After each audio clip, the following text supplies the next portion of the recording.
Hello, faith leaders, and welcome to Breaktime. Today's proverb is 28:23. Whoever rebukes a person will in the end gain favor, rather than the one who has a flattering tongue. Leadership. This one just reeks to me of leadership. Now, there's a way to rebuke, and there's a way not to rebuke. Rebuking has the person's best interest at heart. You care so deeply about them that you see them living beneath the way God has designed them or the value that God has given to them, that you walk beside them gently and point out something that necessarily, or that isn't following necessarily their greatest potential. And I see this all the time, that people live so beneath their potential, their greatest potential, that they get caught up into a worldly idea of what it truly means to look and believe and how to be successful, that they get blinded to their own heart. And so rebuking walks along people and gently points out, or gently tries to place in so much value and tries to get people to see who they truly are, that it's called love. Rebuking is really loving.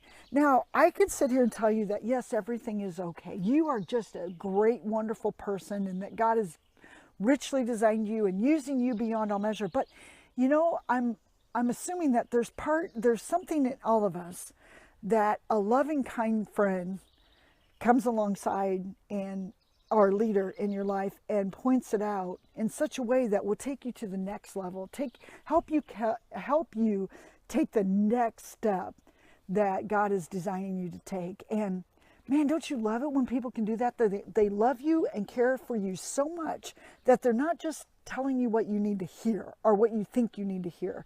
They're not making you feel like goosebumpy all the time. They're not, you get around them and they're just not always telling you everything that's so great about you. I mean, those kinds of people are wonderful to have, but there's also those, if you could be both, and you could be that person that points out so much value, but you could also be that person that says, you know what, this isn't valuable in your life, and loves you enough to just gently reveal it to you. Wow, great things happen, because then it becomes this, you see it for what it truly is in your life, and then you can let it go. And sometimes we're just so deceived that we need those people that are going to walk beside us in love and just point those things out. Just bring them to a place of, wow, that's true about me.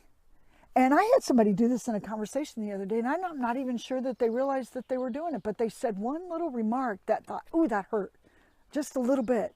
Just a tiny bit that hurt. But I realized that in the midst of what they were saying it completely out of love and in the midst of everyday conversation. And yet they loved me enough to say it. And I grew as a result of it. You, my friend, have a blessed